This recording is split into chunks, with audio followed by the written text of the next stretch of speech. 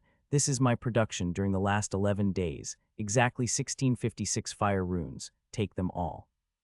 1,000, more than 1,000 in about a week. Galen was shocked to hear this. If they had waited an extra year and collected talismans at this rate, wouldn't they just rain Dolivar with fire? Yeah, this time I focused on the fire talismans because I know it is the most practical in such wars and will be faster to run out, and I can draw it much faster than darkness and vitality talismans. The important thing is, I exhausted my soul a lot during the previous period, and I will need to rest from today onward. Don't expect another patch of these anytime soon. Oh. No worries, that is still very good. Don't worry about the front. Everything will turn out to your expectations and better. Come on guys, pack these runes in bags and let's leave quickly. The 5 saints walked around and quietly started packing. Duke Galen, the attack launch date was about 2 days ago. Why did you bring me the news now? Robin stood beside Galen, Bradley watching Saints cleaning his room for him with big smiles on their faces. Because the news just got to me too. Even with a mid-level Saint as a messenger, the news needs about a day to come from the battlefield. Does this mean that the news you just gave me was from a day ago? Robin quickly looked at his side. I think if not a day, then half a day, or even 2 days. Saint Marco just got here an hour ago from the capital, and just the distance between here and the Imperial Palace is a few hours for a saint. Then how old is this news in your opinion? These long-distance travels can't be trusted, you know. Even a saint needs to rest if he traveled that long, but don't worry, it's impossible that there is anything new going on there. Edward has started making fortifications, and the enemies are starting to gather a decent army this time. Most likely the next battle will be in a week or more. A whole day to deliver some information. That doesn't seem very practical, Robin mumbled to himself. Excuse me, did you say something? Robin shook his head. No, not at all. 10 days have passed since the battle against Viscount Saitna. During them, Duke Galen Bradley went to the capital of the Black Sun and attended in front of the council and Sage Alpert, where they tried to make him speak about the origin of this new war invention. They pressured him too much, but in the end, he told the council directly that he could not give them details of the identity of the person who had supplied him with the talismans, but that the inventor was surely someone who worked for the Kingdom of the Black Sun and was ready to help them against Dolivar's bullying.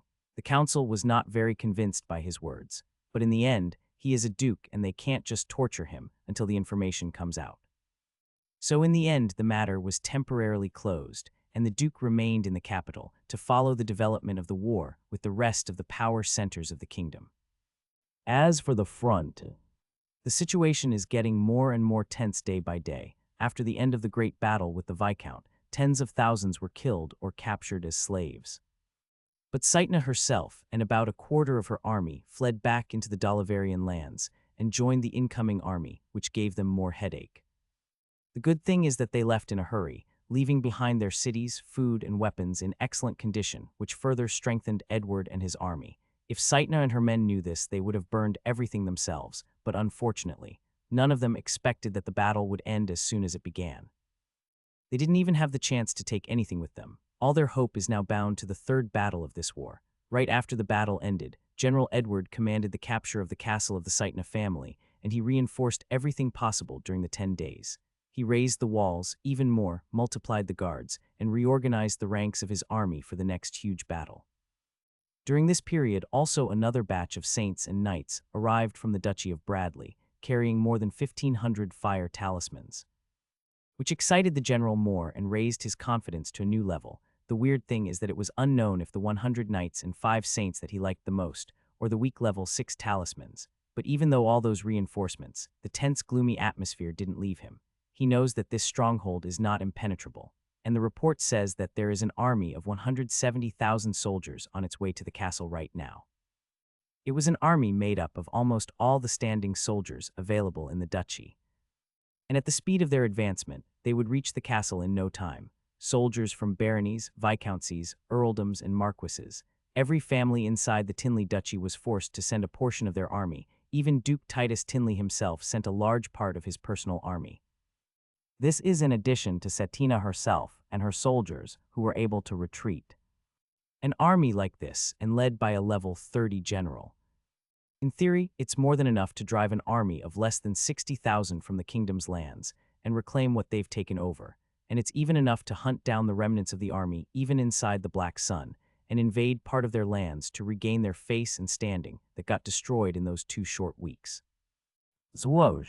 A strong wind passed by the ear of the person sitting on the main terrace of the castle. He opened his eyes and without looking back asked, "Where are they now, peon?" In response to my general, "They are about to cross the woods. The distance between us is now about 5 kilometers and they are still getting close." 5 kilometers, General Edward spoke slowly, then stood and jumped towards the castle wall and looked around, then shouted at the top of his voice, "Start the third formation immediately." All the officers on the fence bowed and started shouting and issuing orders one by one. Quickly the third formation began to take a clear shape in front of everyone. The archers lined the ramparts in a strong and prominent form, wearing shining armors and holding majestic shiny bows. Then 5,000 infantrymen came out of the fortress with heavy, tall shields and lined up outside the fortress one by one until they covered a distance of 300 feet in all directions in front of the main castle gate in the form of a semicircle. After the quick line-up, there were a few minutes of intense calm until finally, a voice came from the forest up ahead, "Boo-oo." The sound of the war horn brought the eyes of everyone to the direction it came from. The very first sight they caught was a line of floating men and women. They were a total of 20 saints. Then the lines of infantry came out, row after row. The scene seemed as if the enemy army had no end, especially those who were watching from above the castle walls, swallowed their saliva without them noticing, for this was the most frightening sight a soldier could possibly see. After the huge number of infantry followed the archers who also numbered in thousands. Then the straw that broke the camel's back, an army of cavalry came out. It was not an exaggeration to call them an army of their own, as they were about 20,000 cavaliers. The whole process of the army coming out of the forest completely took about half an hour. The distance between Dalavar's army and the castle is now 3 km. The attack can start at any moment. But the general of Dalavar's army did not underestimate his enemy and ordered his army to stop at this safe distance. Hen he led his horse and stood on the side of his army and watched the fortress and the garrison formation for a few minutes, and at last he pointed at the archers on the wall. "Saitna, are these arrows what destroyed your army?" Viscount Cetina advanced, took a closer look, and nodded, "Yes, noble Edgar, those hides hanged at the tail of every arrow is what caused the explosions.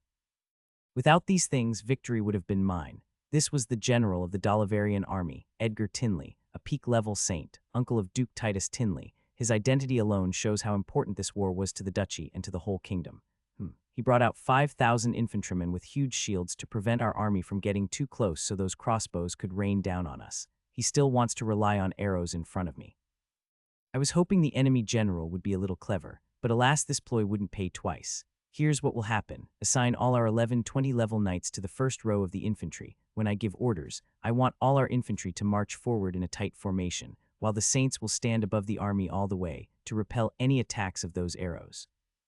We will distribute the saints between 4 teams, each squad having 5 saints. The strongest one among them will not contribute to the formation of energy shields, but will remain vigilant to protect his teammates and repel the attacks of the enemy assassins, so that what happened last time will not be repeated. When we enter the range, they will hurl us once or twice with those explosive arrows, but the saints will stop them or change their course easily. This will enable us to reach the enemy armored infantry without any losses. When we arrive, our knights in the first row will quickly remove them from the way and then destroy the gate. After entering, we will focus on killing the archers. Then the only danger will be over, and we will slaughter the rest easily. Everything is to get our army inside that castle. If we do what I say, we will surely be victorious.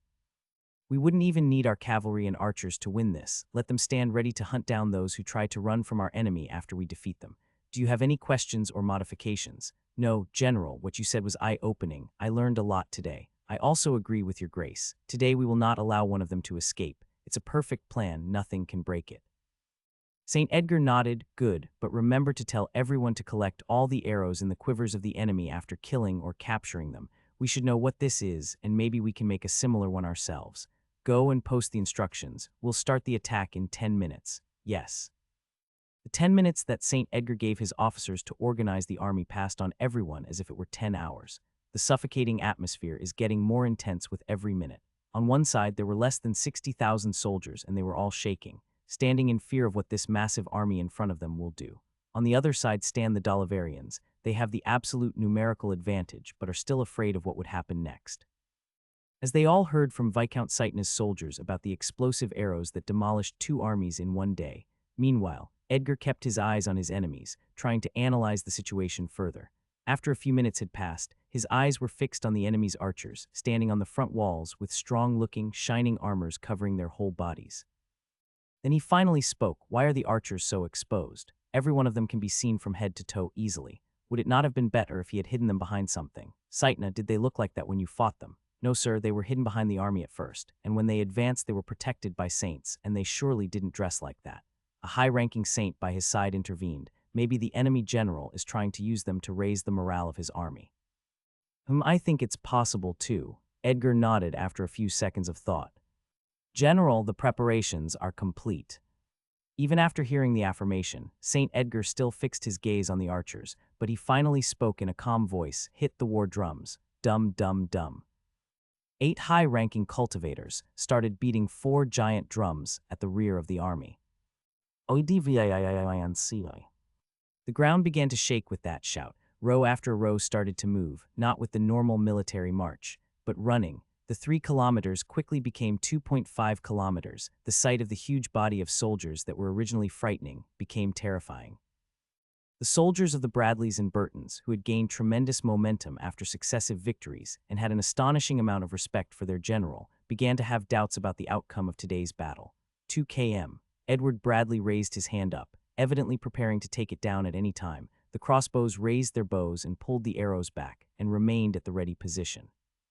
St. Edgar, who was still at the side of the army, noticed this and cried out, "Let the teams of saints take their positions. All soldiers, raise your shields over your heads and hurry forward." The saint's voice entered the ears of every single soldier, and all of them immediately followed his orders. Although the saints would be more than enough to block the arrows, Edgar didn't want to leave anything to chance. Not a single individual remained who did not raise his shield up and affix it to the shields of the soldiers next to him, so as not to leave any gaps through which the arrows pass. The army was seeming from above like a big shield crawling on the ground. This will be the second line of defense. Even if an arrow passed by, it won't make any significant damage. Prevention is better than regret. 1.5 km. Shiloh. Edward Bradley lowered the arm he was holding up high. "Here it comes, beware." The shouts of Delivar's officers began to get louder. But what they were waiting for did not come. The Black Sun archers were still raising their bows in the ready position. What is Ha? St. Edgar didn't even finish his words when and boom, boom, boom, boom.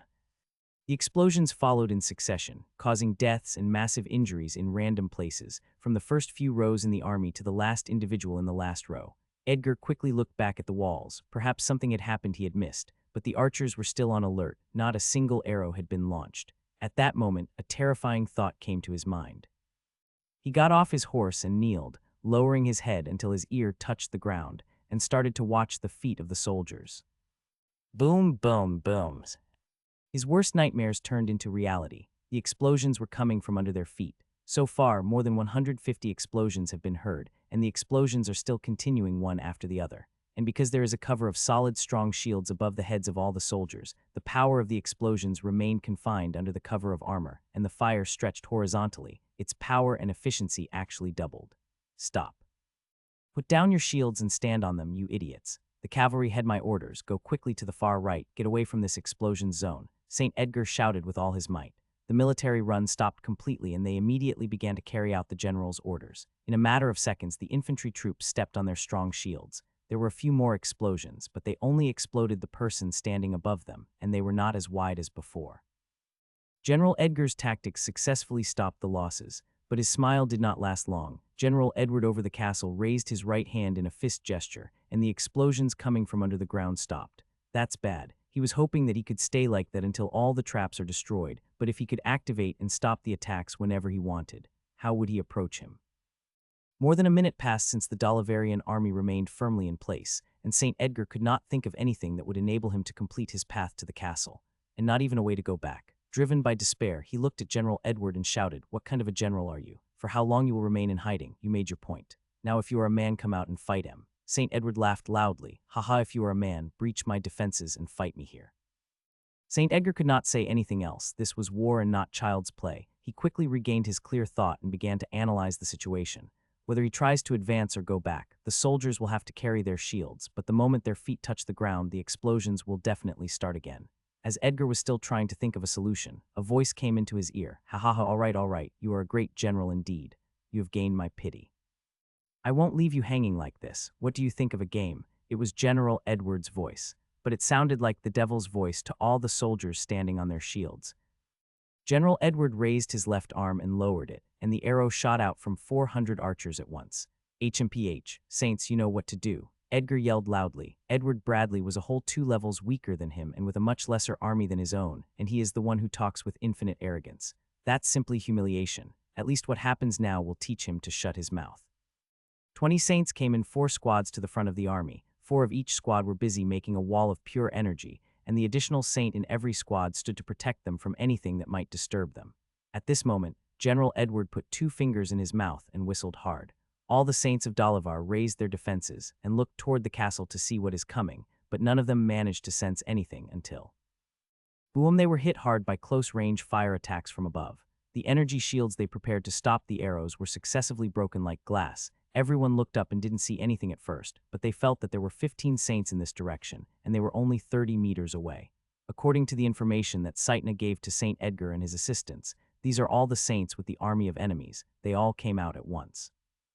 Among the 20 Saints of Dalavar, some were trying to attack their new opponents, some were trying to understand why their eyes could not see them but could feel them, and some were lightly injured by the sudden attack. But there is one thing they all miss. Suo. A rain of arrows passed by their ears and began to descend on the vast ocean of soldiers below them. The 400 arrows landed perfectly and hit 400 defenseless soldiers in random locations and dead on the spot, but everyone knew it wouldn't end just like that. General Edgar looked at those arrows with wide eyes. Oh. Boom, boom, boom, boom. Olas in my arms, help. Viscount Saitna was still standing next to General Edgar. Her mouth opened, shocked, as she saw this familiar scene. An army is being slain before the battle officially begins. No, at least her soldiers in the previous battle defended themselves a little with their shields as they raised them against the arrows coming down on their heads, or used them to protect themselves from the near explosions. This certainly did not happen this time. The first wave of explosions destroyed the soldiers from under their feet without a barrier between the explosion and their bodies. And the second wave, the explosions came down upon them from the sky, while their shields were still under their feet.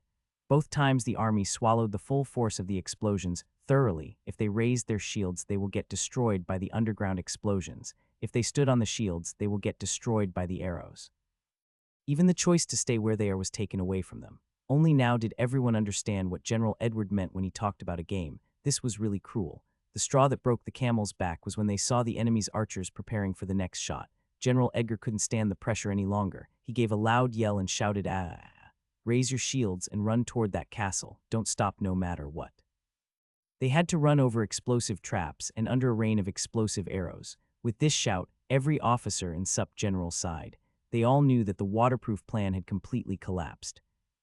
But this was indeed the best solution. If he tried to find a way to retreat slowly until he came out of the range of the underground explosions, he would still be exposed to rains of arrows, and the losses would be horrific. But the number of deaths wouldn't be the worst outcome in this situation, but the decisive blow to the army's morale. If a huge army like this retreats after it takes a few steps, how can he raise their morale to attack again? What would the world say when they hear that a 170,000 army fled from a battle against an army of less than 60,000? So the turning back option is absolutely unacceptable. And of course, they would still get destroyed if he tried to slowly maintain the formations and march in military order. All that remains is to rush and try to win through human sacrifice, using the numerical advantage to the fullest. The soldiers raised their shields and started running at full speed towards the castle randomly. They abandoned their rows and chain of command. They just started running for their lives. And as soon as they started running, the explosions from under their feet returned to work as well. The difference is that the explosions were much more intense than the first round. There were at least 10 explosions at a time in random places of the army in any given second. The army could not advance another 100 meters before the formations turned into what looked like a herd of frightened cows. Some of them even started running sideways so that they can stay away from the center and reduce the chance they get exploded to pieces, but this act causes entire rows to collide and fall. While the army was still floundering due to the explosions coming from under their feet, the second wave of arrows descended from the sky, making matters worse. Arg, General, save us. St. Edgar's features turned very ugly.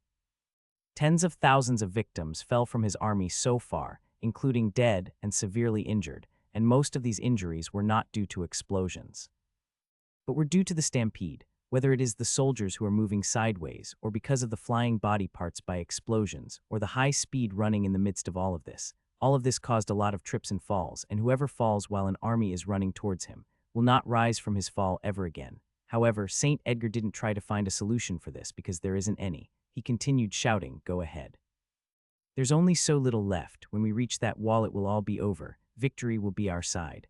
Although he had lost a few tens of thousands so far, he still had far more soldiers than his opponent, only if he gets to that damn wall.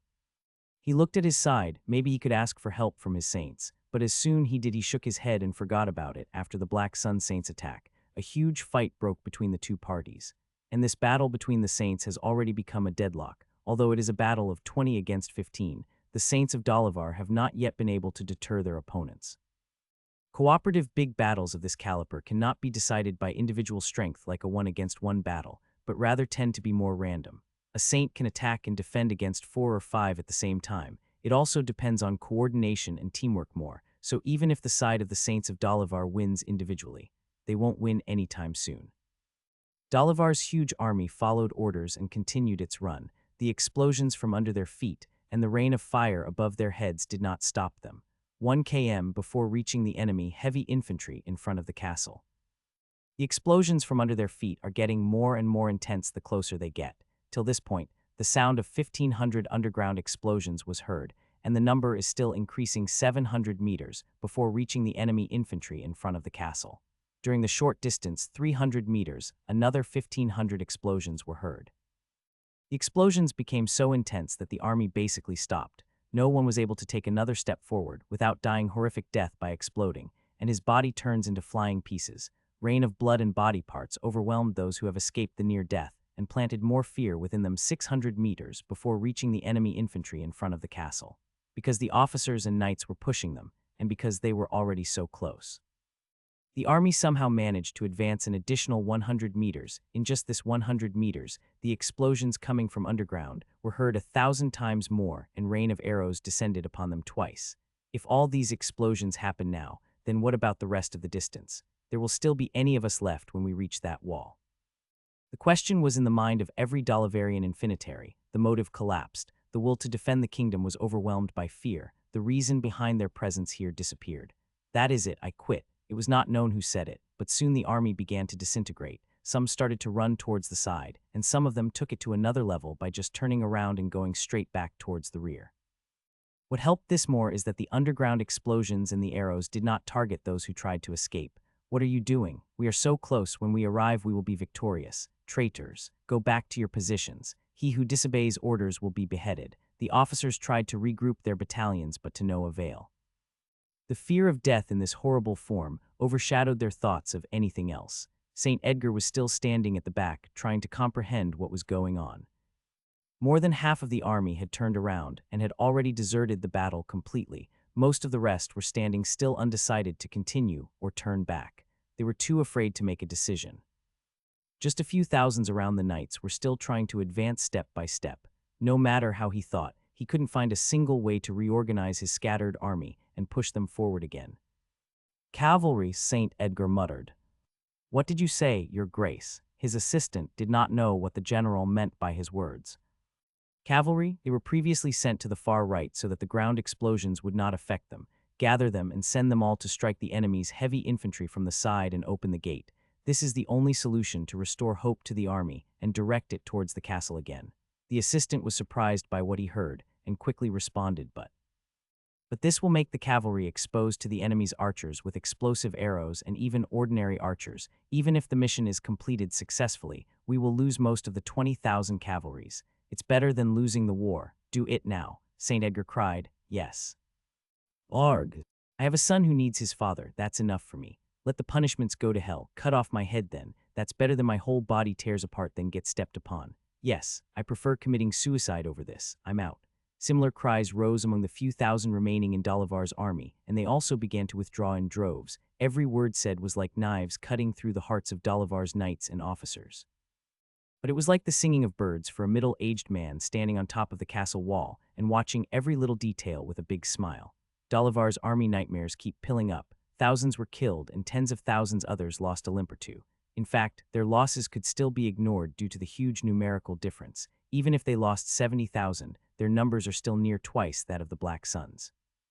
General Edward knew this very well, so he harnessed all his talismans for this battle to kill them morally before killing them physically, and it actually worked. The showers of the explosive arrows from above and the detonation of the talismans planted under the light sand created unparalleled terror for those citizens who had never seen or heard of such a situation before. The explosions seemed as if they would never end, but they didn't know that it actually almost ran out. If Dolivar's army advanced another 100 meters, victory would have been theirs. While General Edward was enjoying the scene in front of him, he felt a slight wind rapidly approaching and a voice came from behind him. "General, there is a whole legion of cavalry approaching from the left."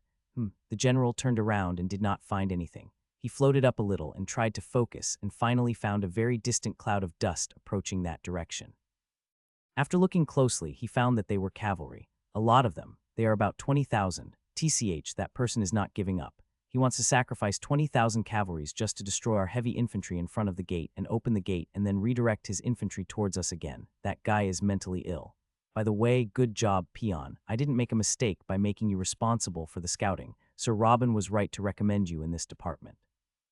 The assistant general came forward and bowed a little. "Give me your orders, General Edward." St. Edward paused for a moment, then asked, "How many rounds of talismanic arrows are left with the archers?" "There are only 200 fire talismans, General." St. Edward plunged into thinking again. 200 arrows for 20,000 cavalries.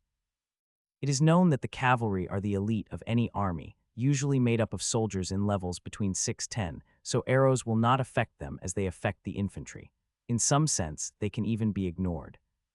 Put all archers, whether talismans or ordinary, in a launch position at the left side, and send my orders for all our cavalries to come out from the back gate of the castle, and send them to attack the enemy's cavalry from behind while they engage our infantry in front of the wall.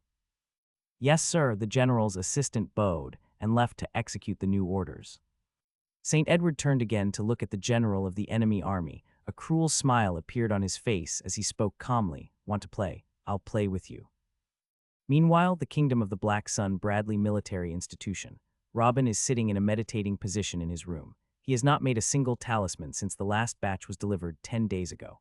As in the past 2 months, he exhausted his soul a lot in making talismans in huge quantities without rest, so he decided to take a long rest period so that his soul would not be permanently harmed due to exhaustion. Zara also did the same and contented herself with meditation and training alone in the neighboring house.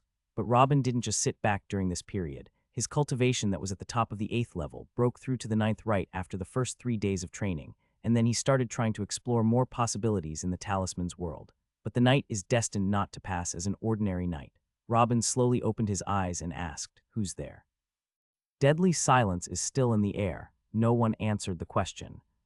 Robin turned his gaze to a certain direction and asked again, "How long are you going to play with me?" "Oh, you really can detect my existence." Someone appeared from the shades and moved a few steps closer to Robin. "It seems my master wasn't overestimating you when he sent me. A level 14 assassin, I'm really flattered." Robin chuckled with a low voice as if this level 14 assassin didn't come for him. But his words affected the masked assassin who furrowed his eyebrows tightly. Robin wasn't supposed to know his level. Robin then rose from his meditating position and asked, "How did you get into Bradley Military? How did you get into my residence? Did Galen take my protection off? Who sent you to kill me? You ask too much for a dead person. I will only tell you one thing, blame your little brother for your death." The masked assassin didn't add another word, thrusting his dagger straight into Robin's neck. At that moment, Robin's eyes turned into a vortex of blackness, and soon darkness spread around him at a lightning speed. The technique, Scope of Darkness, activated immediately and enveloped the assassin inside. All the senses of the masked assassin were sealed. Whether it is the sense of seeing, hearing, or smelling, he was left with nothing but his spiritual sense, which also became confused. He paused for a moment at where he stood trying to regain his senses but failed. Fear struck his heart for the first time, but he quickly gathered himself. "I must finish the task first, then look into what happened." His confused spiritual sense told him that Robin was still in his original position, so he did not change his attack and continued to stab directly towards his neck. The level difference between the two made Robin an easy target that was impossible to avoid even if his enemy did not see him. The dagger quickly reached Robin's neck, but it didn't pierce anything. The dagger found only air to cut through.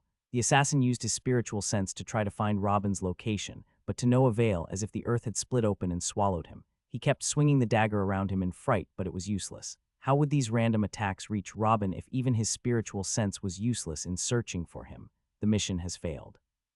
This was the only thought in his mind at this moment. He went from overconfidence to doubt to desperation in a matter of a minute. So he used his spiritual sense to find the window and turned towards it to try to get out of the room.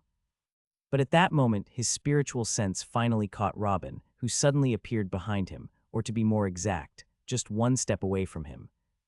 As soon as Robin appeared, he waved something towards him which he couldn't dodge from such a close distance. The assassin didn't know what happened. He just knew that whatever Robin waved at him just now had landed on his body, and it caused him a terrible pain, but after the initial scream, he ignored his pain for a moment and sent a punch at Robin's head, who was less than a foot distance away from him. Robin tried to dodge, but the blow was so fast, and the 5-level difference made it extremely hard to flee. That's not to mention that there was barely any distance to run to. He tried to activate a wind heavenly law technique to try to evade it. He managed to gain enough speed to move a few inches to the left, but he still didn't quite succeed in escaping the danger. The blow landed cleanly on his right shoulder and sent him flying backward and crashing into the wall behind him with a BAAA. The assassin tried to turn and jump out of the window again, but before he realized what was happening around him, he found himself falling to the ground on his face and started screaming in great pain. When he passed his hand to the place where he is feeling the pain, he could not find his right leg in place. It was missing from the knee down. Everything happened so fast that he didn't realize that he was standing on one leg all along. A full minute had passed since the exchange of blows. The assassin was still on the floor, holding his knee and screaming in agony. He still can't see, hear, or smell anything. Even after Robin received that attack, the scope of darkness was still active, throwing the assassin in complete darkness as if he was cut off from the world. The pain had completely shrouded even his spiritual sense, which was already muddled. He was now 100 under the influence of the dark realm. Even if he wanted to escape, he wouldn't know the right way to go. As for Robin, he was still lying on the ground after the direct punch that hit him. Finally, after another 20 seconds, Robin was able to sit up, his arm dropping in a weird position as if he was about to fall, blood dripping from his head and mouth like flowing springs. A direct hit from an opponent 5 levels higher was never an insignificant thing. Plus, he still had to pump extra energy every second to keep the darkness scope activated. After a few seconds more, Robin spat out the blood in his mouth and managed to get himself to stand up. Then with difficulty, he took a few steps towards the door of the room. And with a KAA, he hit his shoulder at the door with all what was left of his strengths. He did this 2 more times until it was restored to its proper position after it has been dislocated. Ha ha ha! For Robin, the pain was unbearable, as if 1,000 needles had pierced his shoulder at the same moment. He took a few more seconds to recover his peace of mind after the sharp pain he felt, then went to a nearby basket inside his room. The basket contained a few talismans of all kinds. Robin left them to himself in case of a crisis or if he needed to explain their use to someone else. He extended his hand to the basket and brought out a vitality talisman from the basket and quickly placed it on his shoulder and activated it. The torn tissues in his body quickly began to reattach, and his cracked skull stopped bleeding. Then he took out the second vitality talisman, then the third. Although they did not fully recover him, his condition has greatly improved from what it was a minute ago. Finally, he turned his gaze toward the assassin who was still in great pain on the ground. I was sitting in peace taking care of my affairs. You should have come to disturb me, Although he knew that the assassin could not hear him, he was trying to vent. Robin was extremely angry. With a wave of his hand, Robin sent a little white flame towards the assassin's body. The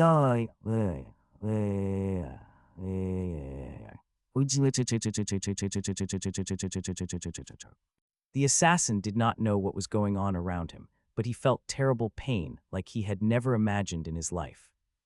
"Ah, have mercy on me, please, kill me." Even though the assassin couldn't even hear himself, he kept screaming and begging in the most horrifying way. But Robin kept a deaf ear. He left the assassin writhing and screaming in pain for a whole minute. He waited until the assassin's clothes evaporated, his skin roasted, and his flesh turned to the color of coal. Then with a wave of his hand, he nullified the darkness scope around the assassin. Finally, the light began to return to the assassin's eye, the eye which no longer had eyelids on it.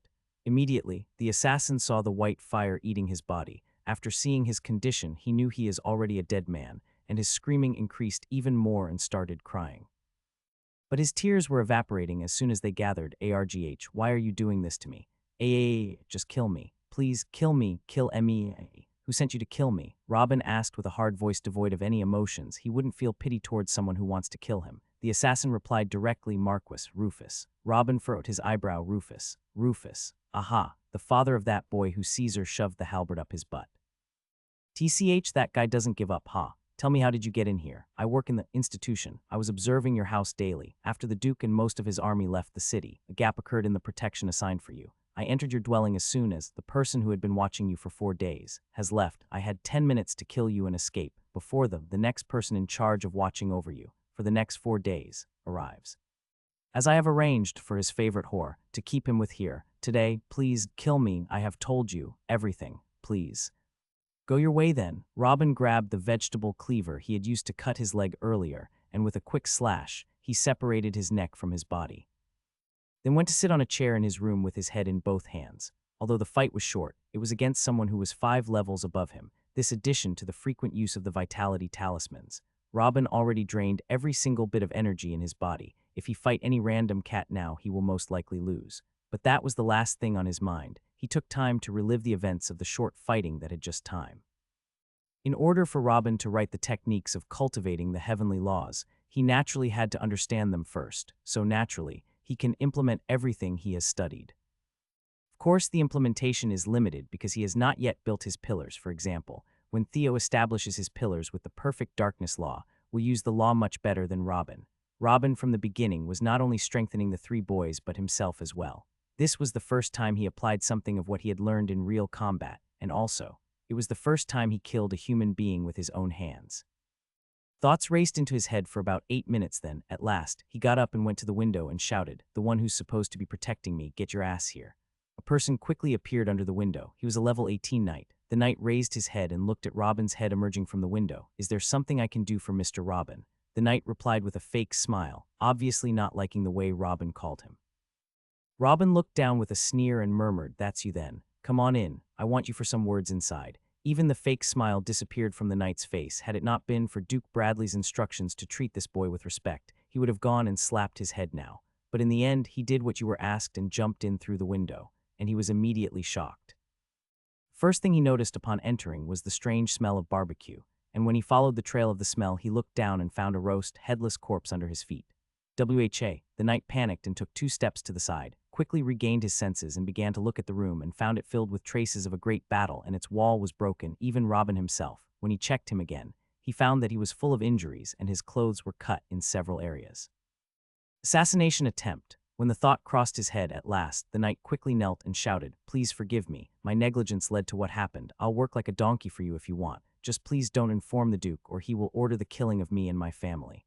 If one had to be punished then, it is the other knight who left his guard before you arrived. You two are useless idiots. You don't even know what your negligence would have done to humanity. Whatever, just get up and get rid of this corpse for me, and send someone to clean the room and rebuild it. The knight nodded quickly, yes sir, I'll do everything myself right now. Robin humphed one last time, then let the knight do what he had to do and went downstairs. But he stopped at the stairs for a moment and spoke mockingly, choose your whores more wisely next time, you idiot. Then continued his way. The knight kept his head lowered until Robin got out of the house towards house 208. He exhaled and then went to examine the corpse again and freaked out this aura. A knight of level 14. What is going on here? Meanwhile, Dolivar deep inside the Duchy of Tinley, the castle of the Viscount Sytna. Hold, St. Edward raised his hand and repeated the words as he is watching the 20,000 cavalries rushing toward the 5,000 heavy infantry standing in front of the gate. The look of the thousands of cavalry speeding makes it hard to breathe, but not one of the infantry took a step back. They were all elites equipped with the best possible shields for their level, so they didn't panic. They started planting their shields in the ground, ready to die for their cause. HOOLD. The general waited until the cavalry troops were only 70 meters away from the heavy infantry, then lowered his hand and shouted, release. A barrage of 50 explosive arrows was launched at the same time, not aimed at the cavalry themselves, but a few meters ahead of them. BOO. The talismans exploded, making a barrier of fire in front of the cavalries, aligned with a great noise from the explosions. This was nothing to the riders who were the elite under the knighthood, but to the horses, Nigi. The horses of the first row came to a halt in fright, causing a massive collision in the first few rows. The ordinary archers quickly took the advantage of this opportunity, and thousands of arrows rained on the stopped, defenseless cavalry troops. The first wave of arrows killed and seriously injured hundreds of cavaliers. When the leading officer saw, he shouted for everyone to raise their shields, and quickly managed to regroup and advance again towards the heavy infantry. But this time they had completely lost their momentum. If they had reached the heavy infantry at their full speed, they would have swept them under the horses' feet and would have reached the gate quickly. But now the front row cavalry is attacking the heavy infantry shields with their swords and halberd in a direct standoff. They still have a huge advantage of level deference and attacking from above the horses, but instead of swiping through, they are now just trying to slowly make way. Damn it, is there no end to those arrows? St. Edgar on the other side hit the ground with his foot. The scene he had hoped for ever happened. The first clash ended with the cavalry halting and a few hundred of them dying, and with every passing second, hundreds upon hundreds of arrows would hit them and take some more lives. His aide quickly advanced. "General, if we leave them like this, all the cavalry may die under the archers' fierce attacks from the walls before they even reach the gate. We must do something." Edgar was silent for a few seconds. Of course he knew this. But what should he do? Is he going to fight himself? Even if he is the strongest man here, he is just a man. If he, Saitna, and his aide participated, so will the other side general and his closest comrades. What will this help? It was an unspoken agreement that those at the very top of the army can't engage in combat themselves, not until the last minutes at least. Maybe he should allow his archers to advance. He quickly disregarded this idea. Who would his archers aim for? The half-circle of heavy infantry in front of the gate had tower shields that covered them from head to toe. Not in 1,000 years would some archers kill one of them. Then he glimpsed out of the corner of his eye the few thousand soldiers who disregarded the underground explosions and are still trying to slowly make their way towards the castle with an iron will, not caring about the explosions. He sighed and shook his head when he saw this. Draw all the standard infantry back and send the knights in the front row to attack the enemy infantry alone. "Excuse me, do it," St. Edgar shouted. On the surface, this movement did not seem smart at all. Although those infantry troops might not be strong enough to be elites, they are undoubtedly the bravest of them all. Even not counting their importance for the overall morale by displaying their courage, their presence was dividing the enemy's concentration, and that is itself is a good thing even if they didn't actually reach the gate. But St. Edgar had another view. The problem is that those standard infantrymen were drawing part of their strength and bravery from the fact that the front row were all knights. And those knights often helped them against explosions by receiving some explosions completely on their body or saving someone from death by pushing them, and things like that. Therefore, if the knights are separated from them, their resolve will weaken a lot, and there is a high possibility that they will flee for their lives as well, which will kill the last remaining morale of the army. So withdrawing them by himself wasn't just the best solution, but the only one. After the orders were issued, the last part of Dalavar's army stopped and hurried back, but the front row of about 1,000 knights remained standing in their place. On the wall, St. Edward Bradley watches what happened with narrowed eyes. Humph, he's really going to do this trick, then looked behind him and shouted, "Where the hell are our cavalries?" In response to the general, "They have already exited the back gate a few minutes ago and are going around the castle now. They will arrive any time now." Just as the assistant general finished his words, everyone began to feel the ground shaking. Within a few seconds, 5,000 cavalries appeared from the left side of the castle and rushed towards the rear of the enemy cavalry legion. ATAACK. The speed of the joint Bradley and Burton cavalry increased little by little until they swept the back of the oblivious cavalry of the enemies who were still giving them their backs, unaware of the danger coming from behind. With a boom, the Dalavarian horses and their riders flew through the air, the 5,000 cavaliers rushing a few tens of meters into Dalavar's army, leaving countless dead and wounded. After the commander of Dalavar's cavalry realized what was happening at the back, he ordered to divide the legion and make the rear half turn and fight the enemy cavalry while he focused on his original mission. This was his only solution, but it was not a solution either. Although Dalavar's cavalry had broken through a few rows of Black Sun's heavy infantry, they still had a long way to go, and they were now trapped between the heavy infantry from the front and the cavalry from the back and the archers from the top. An unenviable position in any way you look at it. After Edward was reassured about the stability of the left front, he returned to observe the enemy knights coming straight from the front at high speed. He then issued his orders hand over all that is left of the vitality talismans to our knights, and send them out to make a welcome party for those bastards. Also send the darkness assassination squad as well. They know what to do. Swash Shala. The knights jumped over the wall one by one. The originally 600 plus the new 100 knights that Galen sent quickly advanced to stand in front of the heavy infantry, and then advanced a few tens of feet. After a few seconds, more than 1,000 knights from Dalavar collided with the 700 Black Sun knights. Boom boom tala. The battle of the few hundred knights soon became the most agitated battle on the field, even more than the battle of the saints, which is still raging in the sky. The numbers of knights are considered few in comparison to the large scope of the war, but all of them are above the 10th level. All of them had built their pillars of the heavenly laws and can use their heavenly laws freely. The lightning attacks from the Knights of Dalavar and the fire shots from the Black Sun Knights were flying around, sometimes in coordination and sometimes in random shapes.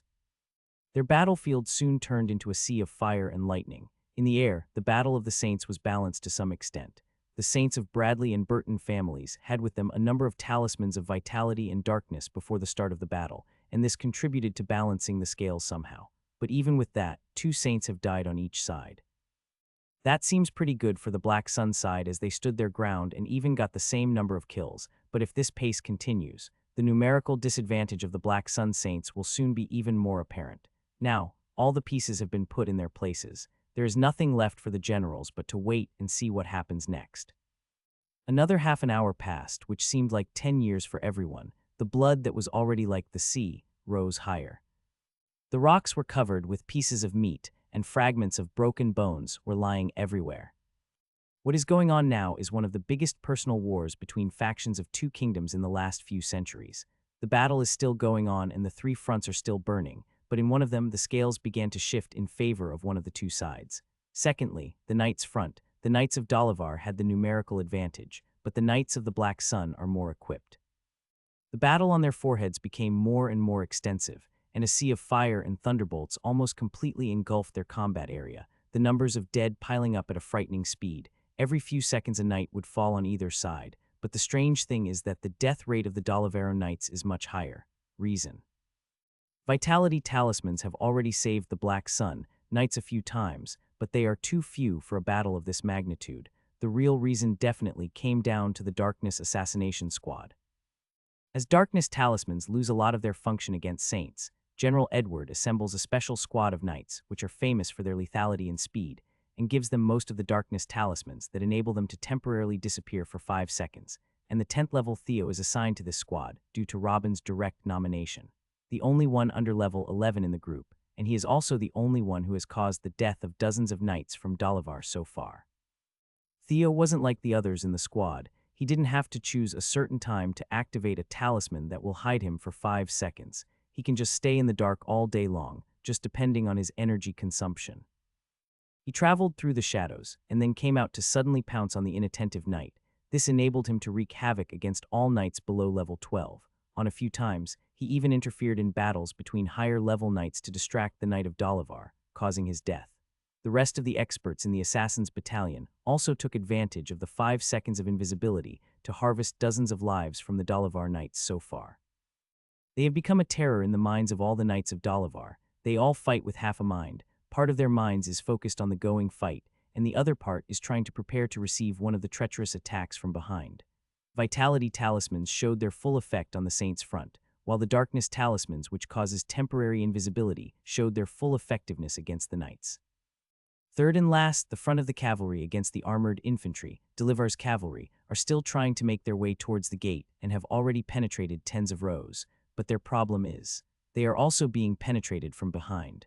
The Black Sun cavalry, in cooperation with the archers above the wall, are both committing a complete massacre at the back. Although Dalavar's cavalry is supposed to be split up, and the rear is responsible for the fight against the Black Sun cavalry, 10,000 against 5,000 is still largely in their favor. However, those 10,000 cavalries could not gather in a decent formation to counterattack. Although they were startled from behind and slashed in half until it was very difficult to reform again, they are still far more in number than their enemies, and theoretically, they could still resist or even win. But the thing is, whenever a small battalion of the Dalavarian cavalry tries to assemble separately to counterattack and establish a foothold, they would find an explosive arrow in the center of their gathering that frightens the horses and they break apart again. Or they find a sphere of white flames that swallows them all without a chance to scream, entire small battalions, disappearing in the blink of an eye, leaving nothing but charred corpses. When he hears something about gathering, penetration from behind, resistance, etc., he tells the talisman's archers or Caesar directly about their place. The archers would target them and scatter them, or Caesar would jump in their midst and ignite the flame field. So far, Caesar has ignited the flame field more than 15 times, each time lasting 1 or 2 seconds. But this period is more than enough to kill or seriously injure everyone within the range. After all, since upgrading to the 10th level, the flame field became wider as it burned 10 meters on each side, and became stronger enough to burn a knight at the 12th level. So what will happen to people in the levels between 6-10 when they find themselves in the middle of the range, the third front, the cavalry front, is what is swung in favor of the Black Sun. They rate their dying out in frightening, blocked from the front and being eaten at the back. Another half an hour and surely all of them will try to escape. From the top of the wall, General Edward silently watched what was happening around him, took a general idea of everything that was happening, and then closed his eyes. After about 2 minutes, he suddenly opened his eyes and summoned his friend and assistant, Saint and Assistant General Daniel Bradley, and then spoke solemnly, "Try time to finish this. I give orders to disband the defensive armored infantry formation and have them round Dolivar's cavalry from above." WH. What? But this will greatly weaken the defense in front of the gate. The cavalry will easily break through the few remaining ranks and reach the gate. What do we do then? We can't participate and defend the gate ourselves. It's a taboo in wars. Assistant General Daniel was terrified of what he heard. This is the second part of my orders. Open the gates and take out all the remaining infantry. Have them tighten the siege around Dolivar's cavalry. We will not allow one of them to escape. Damn, this was the first thing that came across Daniel's mind when heard the new command. Currently, the armored infantry is still in a semicircle position around the gate. The left side of them is what is being heavily attacked now by the Dolivarian cavalry. The rest of the semicircle doesn't do anything actually, but they are standing up to defend against any other sudden attacks, or to enforce the left side and push with them if needed. The new General Edward's plan was to make the right half of the circle move forward, and then to the left. He wants them to form another semicircle, but this time above to the cavalry of Dolivar. Right now, the cavalry of Dolivar are already in a tight position. In front of them, the heavily armored infantry. They are all elites and are ready to die before letting them pass. Behind them, the ruthless cavalry of the Black Sun, without any formation to hold them back. The cavalry of the Black Sun Kingdom are like lions among sheep. Above them, the archers who don't stop raining arrows on their heads, which is one of the main reasons why they can't penetrate the heavily armored infantry faster, because they are also watching for a random arrow to hit their heart on their right. The castle wall of Cetina. It's made to hold against knights' attacks, much less them, so it's impossible to damage it. The only source of morale left was actually the fact that there is still a safe passage to run to if they wanted to escape. They can just run to their left, and they would be going straight to their general and the rest of the army. But after the implementation of the new plan, they will also have armored infantry on their left. Their only escape will be completely closed. 20,000 elite cavalries will be like a mouse in a box if the plan goes through. Daniel nodded. Yeah, General, do you have other orders? Kingdom of the Black Sun, the capital, the main conference hall. The meeting between the elders of the Black Sun realm is still taking place today. After Galen Bradley's presence, other dukes began to arrive as well. They were basically still discussing what had happened at the Eight Kingdoms tournament in Dolivar, but from any angle they looked at the situation, what happened there can be linked and used as an explanation of what the Kingdom of Dolivar has been doing over the previous decades of small-scale harassment. It is just that the sudden escalation of the killing of their geniuses in the hunting event, and then the attempt to assassinate Caesar, and the murder of Saint Murphy cannot be justified with common logic. Many theories were introduced but were complicated and intertwined. Sometimes one session was held for 2 or 3 consecutive days before everyone returned to their temporary homes in the capital, and then returned the next morning to start another session. Talks and theories aroused day after day, but the common thing at the end of each session is that they refer to St. Felix's first theory, that whatever the reason is, Dolivar did intend to start an all-out war against them. This brought many accusations against Duke Galen and Earl Brian, who had also recently arrived under orders from Sage Albert to be questioned. They only sent 60,000 soldiers to conquer a duchy. Even if Duke Galen sent his elite, doesn't the Duchy of Tinley have elites of their own? Even if the knights and saints of both sides were somewhat balanced, their mortal army is at a great disadvantage.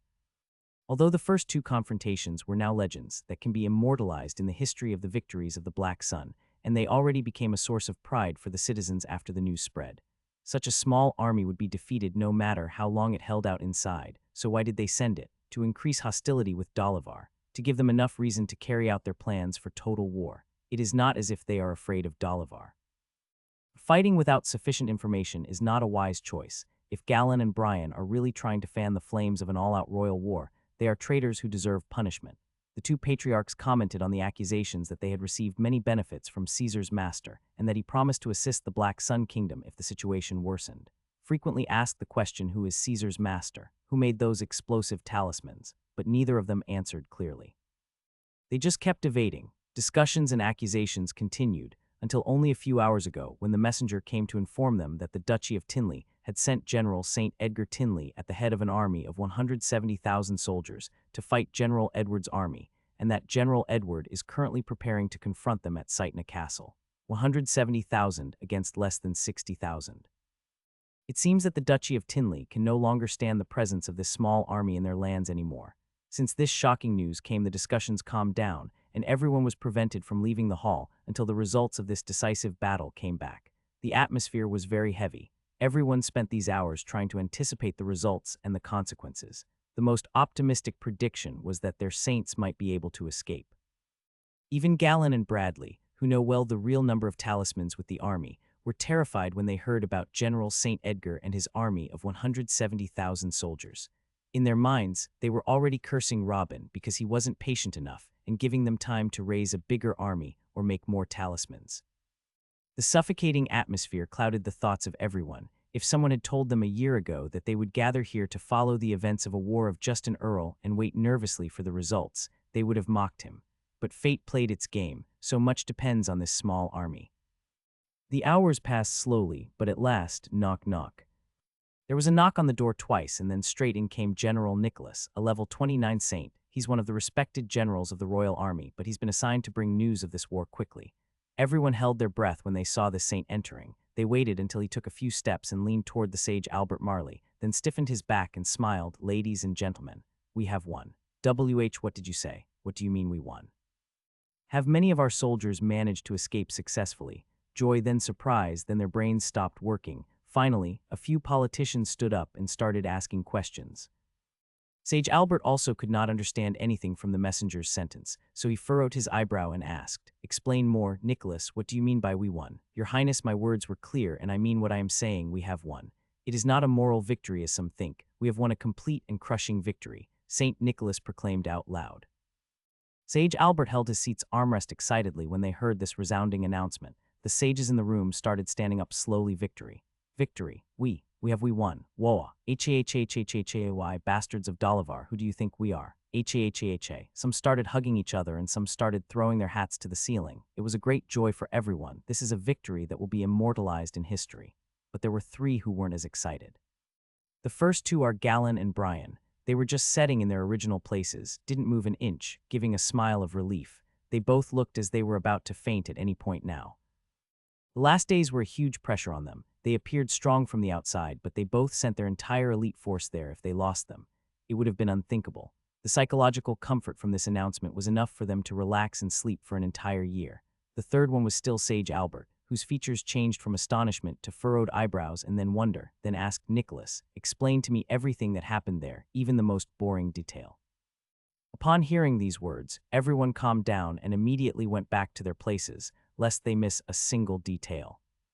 Nicholas bowed a little and began to say, "As you command, your highness." At first, when the army of the Duchy of Tinley appeared, Nicholas mentioned every detail, small and big, because he is also a great general with extensive knowledge of war affairs. He was able to notice things greater than the average person. Everyone listened to every word, and their features changed more than once, especially when he heard the tactic of explosions from under the feet of the army of the Duchy of Tinley. Then they all looked at Brian and Duke Bradley, who chuckled and said nothing.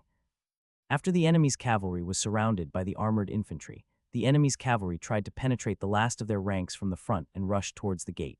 But they were surprised that the gate opened and those inside were pushing towards them. Quickly, about 40,000 infantry soldiers came out and tightened the siege on the enemy cavalry.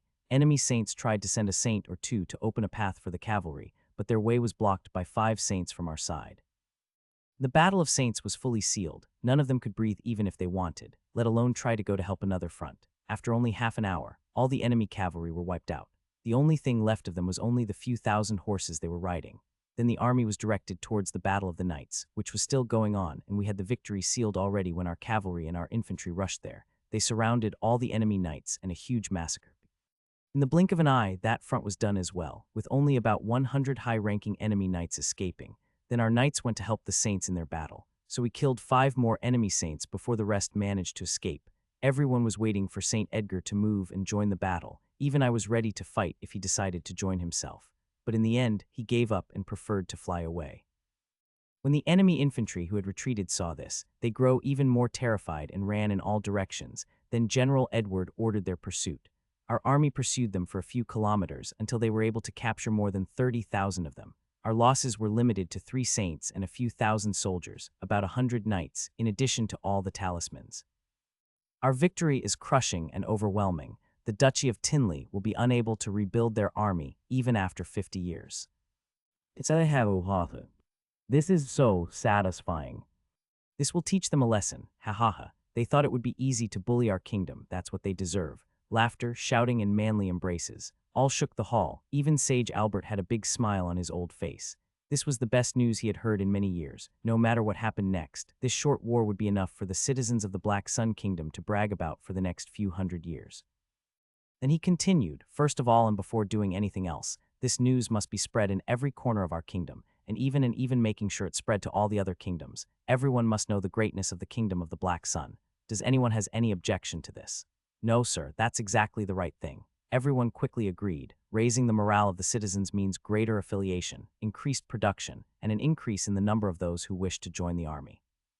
The news can also crush the Dolivarian citizens and make the war easier, and make the other kingdoms fearful and respectable when they deal with the Black Sun in the future. Good. Secondly, according to the report, our army there no longer has any more talisman and their numbers have decreased to less than 50,000. Any further attack on them will only mean their death. We must do something to preserve the safety of these heroes. For this, I formally ask the 3 border duchies to gather their entire army. I repeat, all of your armies, and put them on the border at full speed.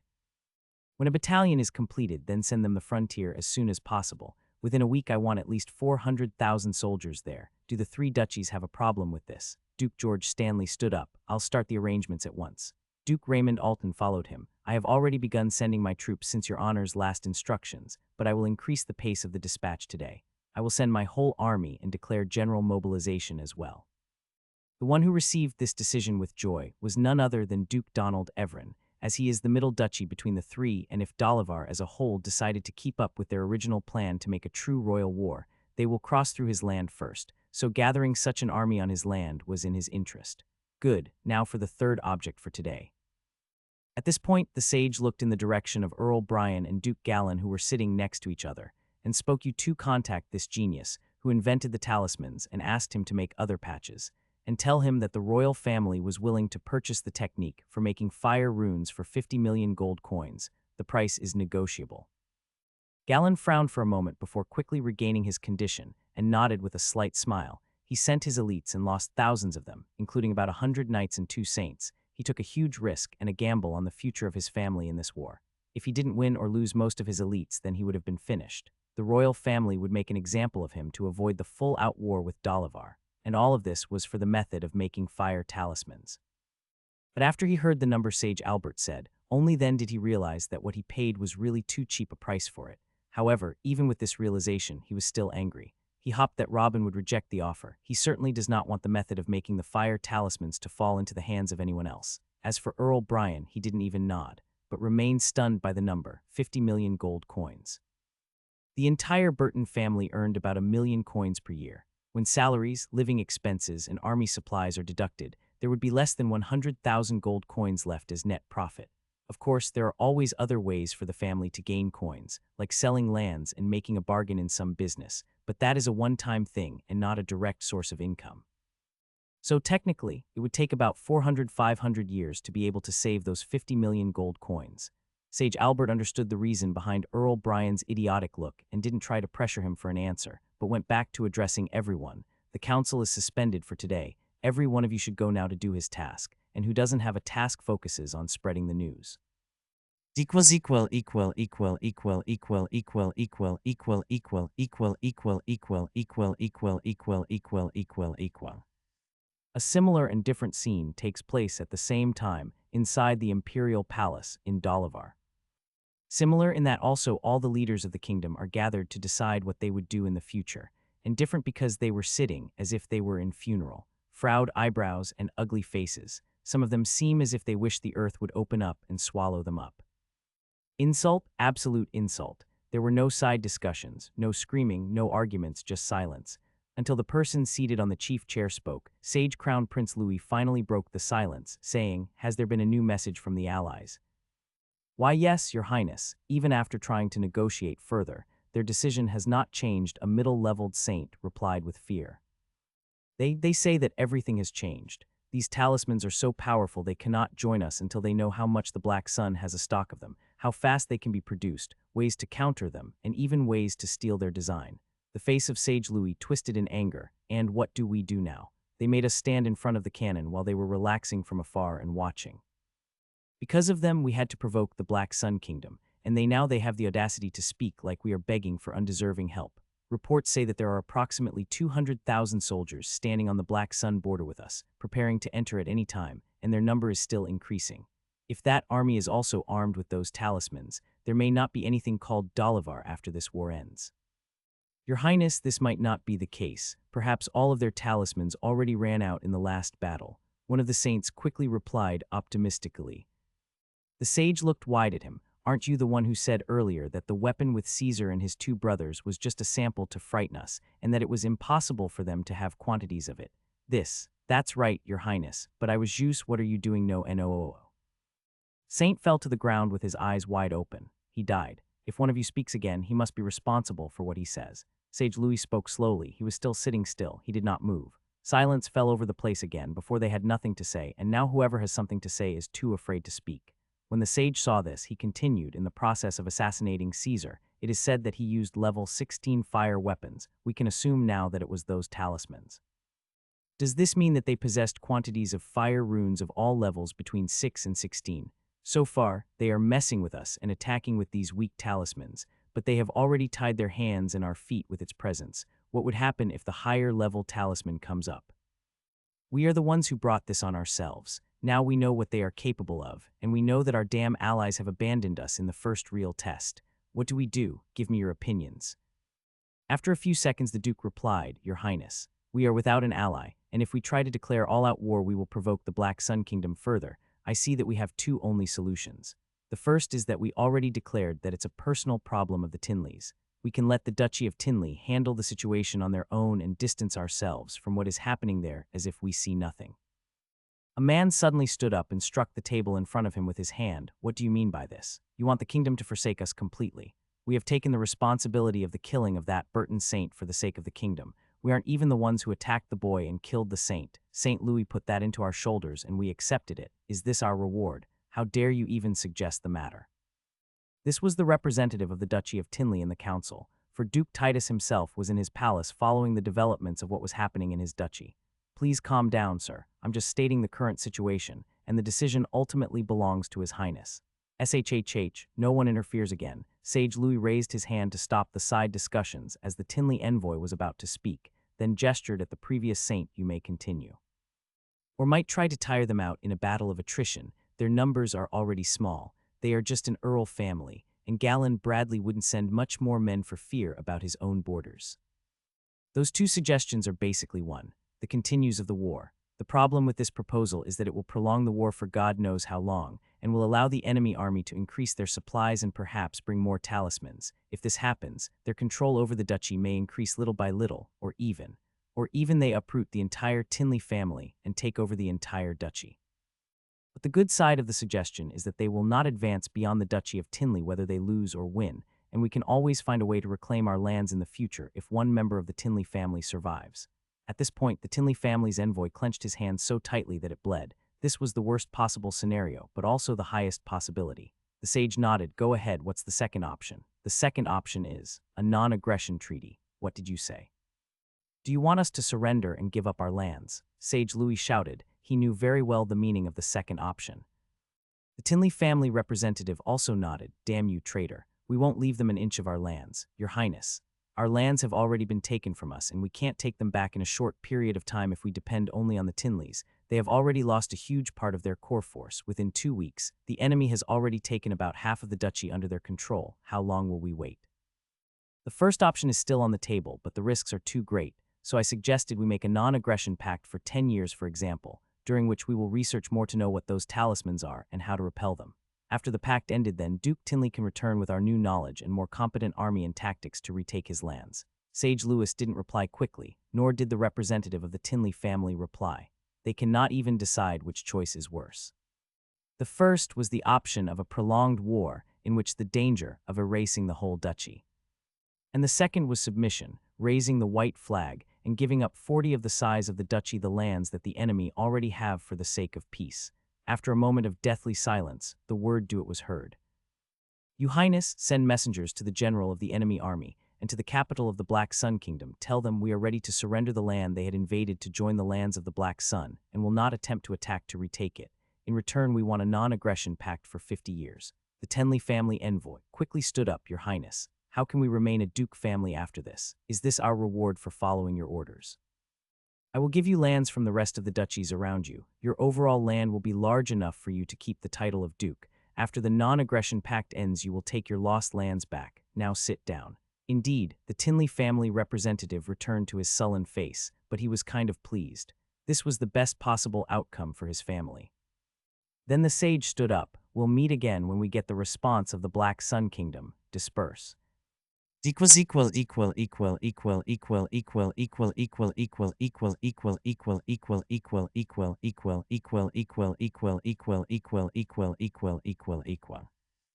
the news of the treaty's proposal reached General Edward, he told the messenger of Dolivar that he would stop in his place until orders came to him from his superiors.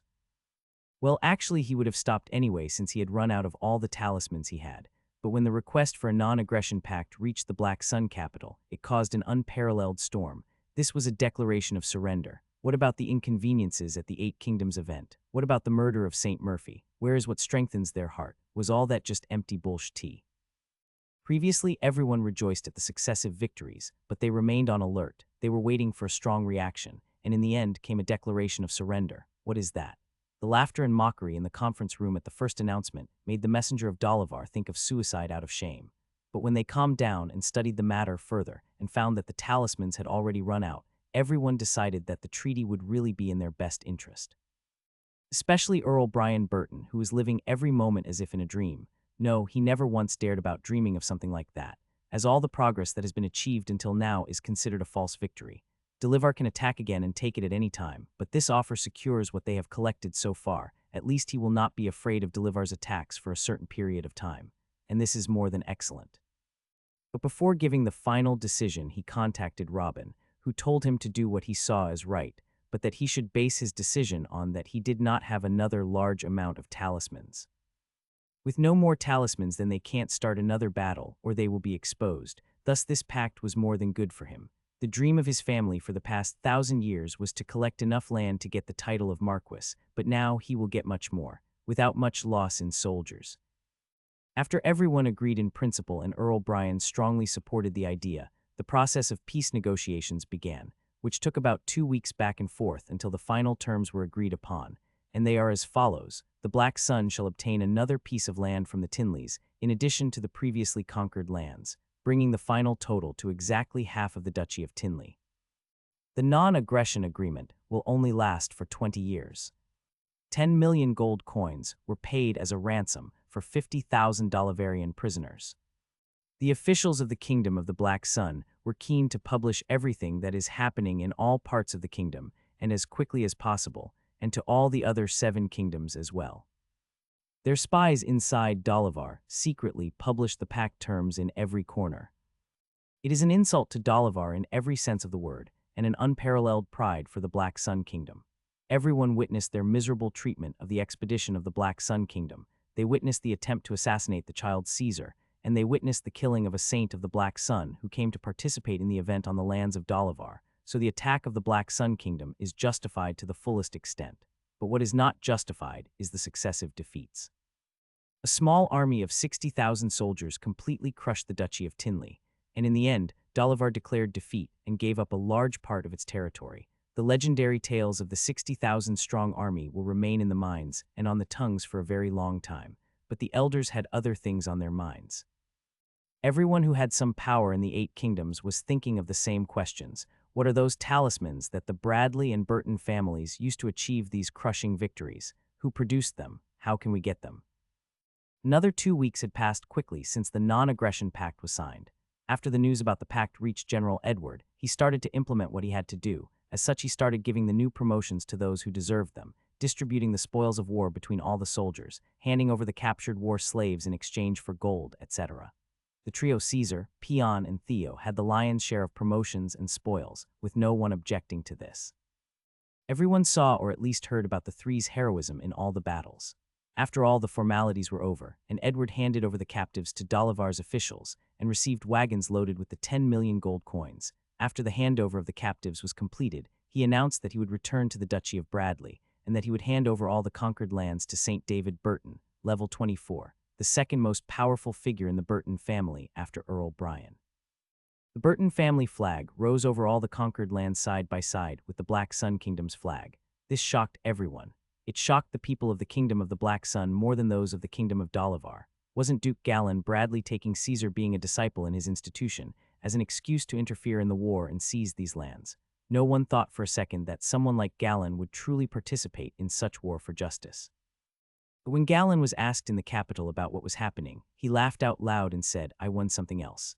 And he didn't explain further. Finally, after everything got settled, General Edward had appointed that he would return home. All the saints of the Bradleys who participated in the war, among them Mila, gathered to return with him. All the knights and soldiers of the Bradleys also gathered to return. Their role here is over.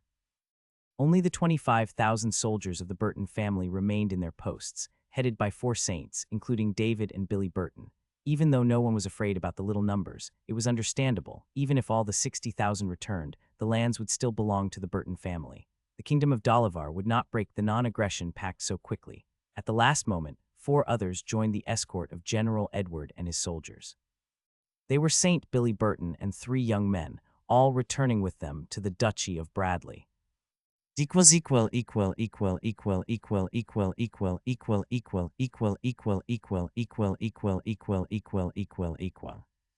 Bradley's victorious army took about 20 days to unhurriedly move from their position at Castle Sightna to reach the borders of the Duchy of Bradley. Although the war lasted for about 2 weeks from the first battle to the last, it will remain an unforgettable memory in the minds of those who have taken part in it. From the moment they entered the old border of the Black Sun Kingdom, they were greeted by a gigantic army numbering hundreds of thousands, all standing in line and saluting them with the highest form of military respect. And all the way to the duchy they were greeted with flowers and applause. Every village and every city they passed by, the people living there would come out to give them a salute that only heroes deserve. Everything was a fantasy to them. All of them hoped that they would take a longer route so that this moment of pride would last as long as possible, but everything beautiful ends quickly. The army finally arrived and was received in front of the city of Bradley's Pearl with a great welcome. Every soldier went to embrace his family happily. Sons look at their warrior fathers as if they are the greatest being in existence. It was a moment in history, but not everyone witnessed it. Since the army reached his residence, 6 people left and silently entered the city. More specifically, heading towards the Bradley Military Institution. Robin was sitting on his chair in the front yard of his house, raising his face towards the sky. As usual, Zara sitting next to him, drawing as usual as well. But unusually, a third person sits a little farther away, sleeping while embracing a sword. He was one of the knights assigned to protect Robin. They learned their lesson since the accident and decided that one of them should be next to Robin at all times and not be more than a few meters away from him. At this moment, an excited voice came, "Father." Robin opened his eyes and looked toward the source of the sound, and when he saw Caesar, whose eyes were filled with tears, a big smile appeared on his face. Before even trying to get up to receive the new arrivals, Caesar jumped and threw himself on his lap and embraced him, causing both of them to fall off the chair. Robin didn't know whether to laugh or cry at what happened, but he eventually smiled and patted Caesar's head. "You little brat, didn't I tell you to call me Big Brother?" Robin chuckled and spoke calmly.